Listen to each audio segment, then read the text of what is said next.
Well, it's October.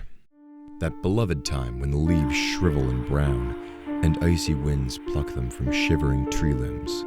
In a cascade of spiraling corpses, willed by the gusts to perform a morbid waltz across the ground, they blanket the grass and collectively decompose.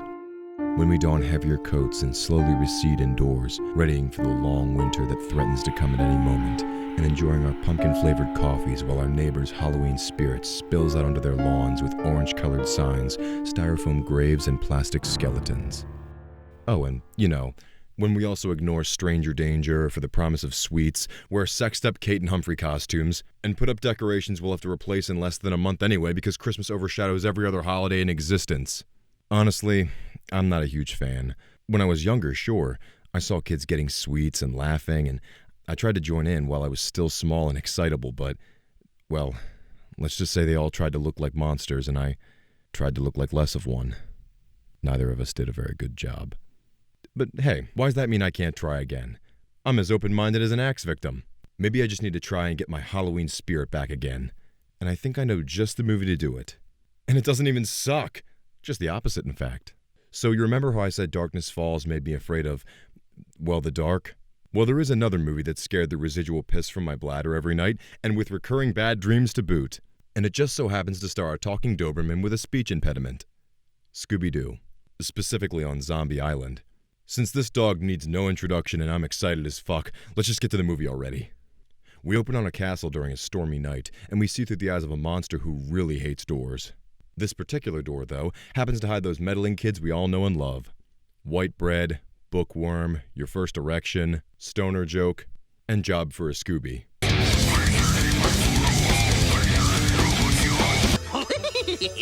They are, for some reason, just standing there in a hallway, staring at the door the monster was coming toward, but not for long, as they soon split up, running off into two different directions. Shaggy narrowly avoids the roided-up thing from the Black Lagoon, only to crash into his dog and enter the traditional Scooby-Doo chase, set to the theme music, before distracting the monster with his sick moves. And catching the monster through countless thousands of dollars in damages. Have fun paying that off, guys. And after all this, who was behind the hulking monster's mask? Like, it's Mr. Beeman, the real estate agent. The real estate agent? Mr. Beeman. Okay, I'm honest to God curious. What were his motives here? He was printing millions of counterfeit dollars in the basement with his printing press. The fuck was he doing printing money in a castle basement he didn't even own? It's for sale, right? And how does he expect to just walk off with that much money? I want answers, damn it! This was all actually just a story being recounted by Daphne, as she's being interviewed by a knockoff fill-in-your-own-shitty show host here. Apparently the gang broke up because Daphne wanted to pursue real ghosts instead of it always being some criminally insane guy under an expensive Halloween costume. Despite the host asking questions about Daphne and Fred's time as 70s cartoon characters, what she really wants is the gang's secret immortality. Look at this. Look at this! Not a fucking wrinkle. You're pushing 50 here, Fred. Shaggy and Scooby are watching TV instead of keeping terrorists from making bombs out of toothpaste and 3.5 ounces of liquid, but because daytime TV is torture anyway, they return to their work digging through people's personal belongings with, let's be honest, the same kind of care we've come to expect from airport security at this point. Pretty sneaky, but they can't fool your nose. Like no one brings contraband food into our country with us on the job. Scooby and Shaggy, true American heroes. Meanwhile, Seems Velma is filling out orders in a very niche bookstore when she gets a call from Freddy about getting the gang back together to surprise Daphne. Meanwhile, again, Shaggy and Scooby get fired for eating all the contraband food that they just held on to, I guess. But conveniently, Fred knows their work phone number, and then Fred calls them and says, "Get your asses over here," saving them from the crippling fear of homelessness for a little longer. Before leaving for their first tour destination, New Orleans, Daphne gets a heart attack at the sight of all these expensive mouths to feed and buy rooms for the entire trip. Okay, enough sarcasm. They actually have some damn cool and spooky adventures, finding around every corner fakers, liars, deceivers! Despite it being pretty awesome that they're helping solve these crimes, and filming them to boot, Daphne still isn't satisfied, wishing they could find some real ghosts for once. Overhearing this, a woman named... My name is Lena Dupre. Tara Strong. Yeah, I don't care who she plays, it's Tara Strong and I will adore her performance. Anyway, she says she can take him to a house that's really haunted, where she works as a chef. It's on Moonscar Island, which is just a badass name, only reachable by a ferry. No. No. There you go. First, though, they need to collect Shaggy and Scooby, who are busy consuming sandwiches stacked with all of India's food, and doused with enough hot sauce to kill even Guy Fieri. Arriving at the ferry, we meet Jock. Oh, Miss Lena, I see you brought you some company, eh? We meet Daddy Jim! We meet Daddy Jim, and the gang board to go to the island. Lena seems shocked that they have a dog, and warns them that her employer, Miss Lenoir, has some pet cats, so they promise Scooby will behave. Then, because Scooby has some serious anger issues in this film, he immediately decides to try to fuck up some fish with bad attitudes, and pulls Shaggy overboard with him into some gator-filled waters. They can't turn the boat around fast enough to save them, but they are in fact rescued by a friendly... Should've let the gators eat you. I can't stand tourists. They're rescued by a fisherman named Snakebite Scruggs. Yes, really. He's just our clear distraction from either Lena or her employer. Some things never change, I guess. But he fucks off for now, giving Scooby and Shaggy back to the gang. Arriving on the island, we see that Miss Lenoir is in fact the crazy cat lady from Kids Next Door. She doesn't keep cats, this woman breeds them like rabbits. Scooby immediately causes more trouble, chasing the cats around the house and destroying many things. Seriously, I think he's the only member of the gang who's gone actually senile since the 70s. It's here that we also meet the recently hired gardener. He's angry at Scooby for tearing up his plants. Also, his name is Bo. Yo, fellas, don't you hate it when you're blowing a guy and he ends up being a faggot? No, but goddamn would that make for an interesting change. Coming out to see what's going on, we meet Miss Lenoir. Daphne compliments her house to break the tension, and Miss Lenoir tells about its history, how it's been in her family for generations and was a pepper plantation years ago, growing the hottest peppers in Louisiana, and by the looks of it, breeding all the cats in Louisiana as well. She invites them inside, and Scooby and Shaggy enjoy some gumbo, deciding to touch it up with some hot peppers while the gang sit in the library. So, how long have you worked for me? What, they probably just used the bathroom after all that gumbo. Like that was some hot pepper. Simone and everyone share a good laugh before returning to the library. Now this is a great library, Simone. This time, though, their screams are genuinely of terror, as the gang returns to find the two of them in the closet and writing on the wall. Daphne gets to work on being a boring TV host, and Fred films it all. Here we are in Ms. Simone Lenoir's kitchen, where we've had our first encounter with the supernatural spirits of Moonscar Mansion. You can feel the chill in the air. Cut! Who opened a window? Look! Beware. Okay, I know it's lame now, but trust me, this shit gets crazy. Just stick with it, please. Freddie, I'm over here. It's Velma. A real case of levitation. This just gets better and better. Maybe from where you're standing. I never got that as a kid. Nice. Fred is skeptical that there's wires involved because someone needs to remind everyone that they've got a mile-long track record here. She falls onto Scooby, and later, Fred notices on the camera that there's a ghost scratching up the wall. Guess who? Morgan Moonscar, a pirate with a nickname given to him for the beauty mark under his eye. Well, all this scary shit has got Scooby and Shaggy wanting to go on a picnic. Velma takes after Scooby in destroying someone else's property, and we learn that parts of Morgan Moonscar's pirate ship were used during the construction of the house, and just as well that he was rumored to have buried treasure on this very island. Treasure? Aha! I knew it! It's some guy disguised as a pirate ghost trying to scare everyone off the island. Okay, Fred. Clean your hot clue glue off the floor or the ghost will get stuck. Shaggy and Scooby go outside and partake in a nice meal. Scooby has to ruin it with his sadistic addiction to chasing cats, though, and fucks up the flower bed for a second time. So Scooby spooks some fish and pisses off this guy again, who sicks his hunting pig mojo on the Doberman. Shaggy gets roped in and they're chased into a big hole in the ground. So far this movie's lacked the real ghosts Daphne's been looking for. I wonder when we're gonna actually see...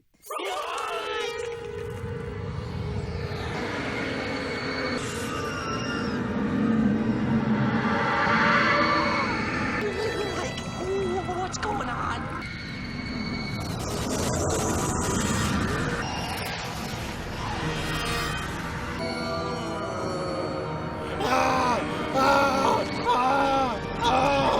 Oh my God!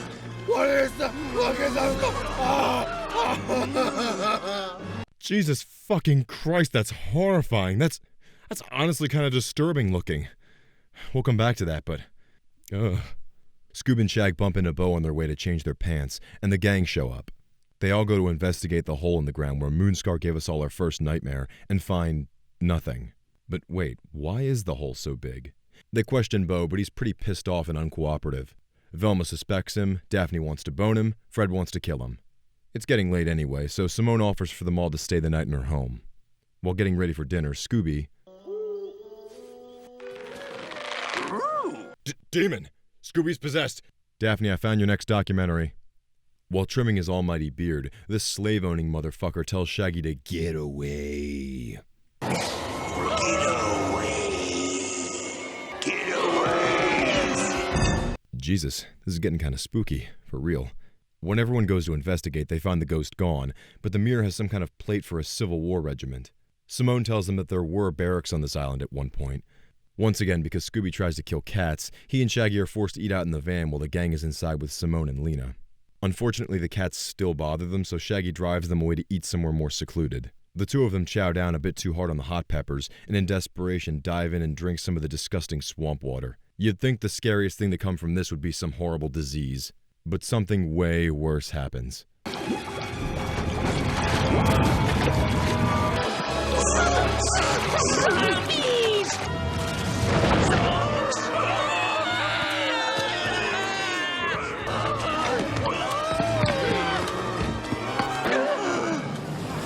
Okay, again, this shit is scary.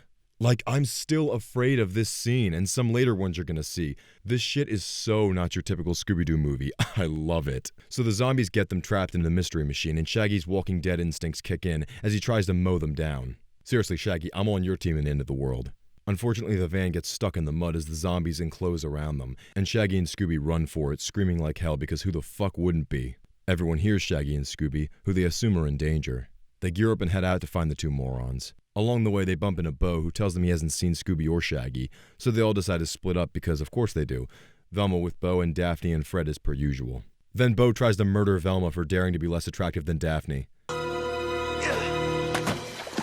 Quicksand. Or to show her that there's quicksand. Velma and Fred, meanwhile, come to find the deserted mystery machine and crawdad shells inside. Still warm and wet. They can't be far.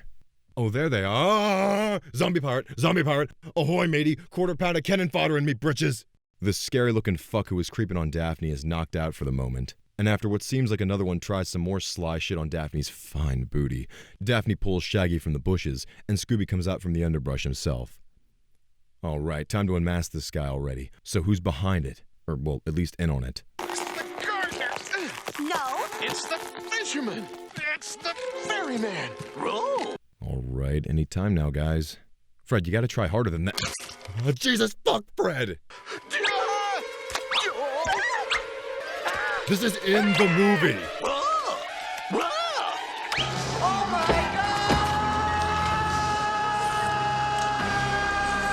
Oh my god, what the fuck is happening right now? Yes, as Simone and Lena both promised, the ghosts are real, and so too are the zombified remains here. As he gets his head on straight, a chilling wind signals more to come. It's a regular zombie jamboree! Okay, guys, time to go now. Oh, and this entire part still gives me nightmares, by the way. I'm actually not joking. I mean, look at these things. If the zombies in freaking Black Ops looked like these, it'd need an adult-only rating for fear of shade knock-turn heart failure. You hear the screeching of an owl, you hear the wind begin to howl. You know there's zombies on the prowl, and it's terror time again. This song kicks so much ass, I can't even. Just go listen to it. Just go listen to it and come back. I don't even care if the accompanying visuals still haunt my nightmares and made me change my bed sheets. This song is badass. So Scooby and Shaggy, in the midst of all the chaos, fall into a cave and discover wax dolls. These end up being voodoo dolls of all their friends, including Bo the gardener and themselves. After tossing around their friends for a bit, they're chased off by some bats, and the gang is once again drawn away by a horrified scream. This time, though, it's Lena all the way from the house. Seriously, 4 or 5 times now they've pulled the screams attract everyone to a certain room thing. I guess it's only fitting for Halloween that what moves the plot along is screams. Fuck. Well, they look around the house but can't find Lena or Simone. When they do find Lena, she was hiding under a set of collapsing stairs in a secret passageway. She tells them that Simone was taken by zombies who dragged her away down this passage, and at this point we all know what's coming. Looks to me really like a place for voodoo rituals. But why don't we just ask Lena? Her story about Simone getting dragged by zombies wasn't true. I saw the footprints of Simone's heels. She walked down that tunnel. Very clever, Velma. Yep, these two are the villains. They use their voodoo dolls to incapacitate everyone. Okay, you've got them all here, so I guess it's time to explain your evil plan. What was your motive? Money? To make them your evil servants, or...? The harvest moon will soon reach the midnight point on this moon dial, and then the ceremony will begin. Ceremony? The hell do you mean? Just what are you planning to do to us? Every harvest moon, I must drain the life force from victims lured to my island to preserve my immortality. Okay, that is twisted. Like, seriously. Could this get any worse? Like, are we ever glad to see you? I am happy to see y'all.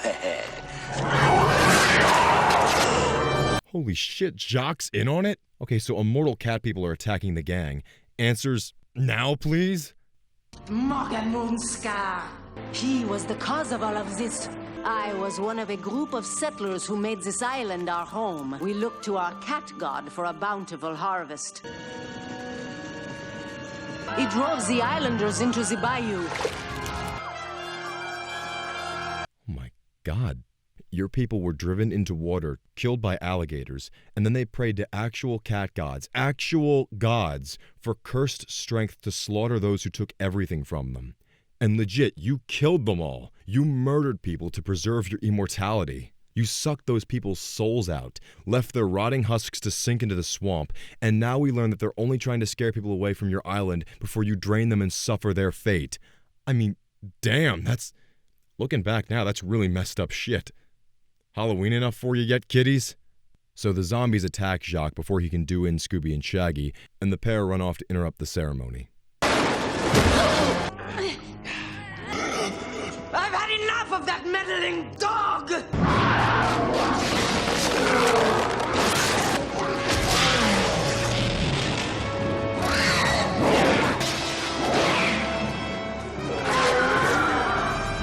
What? You want a reaction? Motherfucker, I'm all out of reactions. I'm pretty sure I've had 2 heart attacks already, and I've legally been dead for several minutes now. So they attack them all, but through antics and zombie aid, Scooby and Shaggy manage to run out the clock. Midnight comes and the 2 wicked bitches of the bayou bite the dust.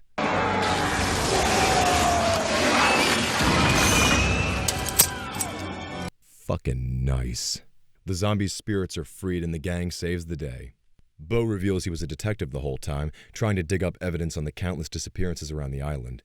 He agrees to appear on Daphne's show that possesses no footage, because Fred lost the camera, so what are they going to do? Act it out like some high school play's adaptation of Paranormal Activity? Leaving the island behind them, we see there may still be some evil alive and well inside the cats of the island. And the credits roll. Well, if I wasn't feeling the season before, by God I am now. This movie pushed the envelope of what they could do, embraced some of the Scooby-Doo antics and comedy we all know and love, and even managed stylish and frightful hand-drawn imagery on a home video budget. Sure, it's pretty obvious who the villains are, but it never feels like it's dragging, and that's refreshing as fuck after some of the movies I've seen. This is pretty much a horror film for kids. It's got the right blend of legitimately scary imagery and jokes, with good music and a cult following to this day to prove me right. I'd say I managed to find a little Halloween spirit left inside me after all. And I hope next year we can look at something spooky together again, and properly honor the holiday I've taken for granted these past couple of years. Happy Halloween, everyone. I've got to go get ready for Christmas.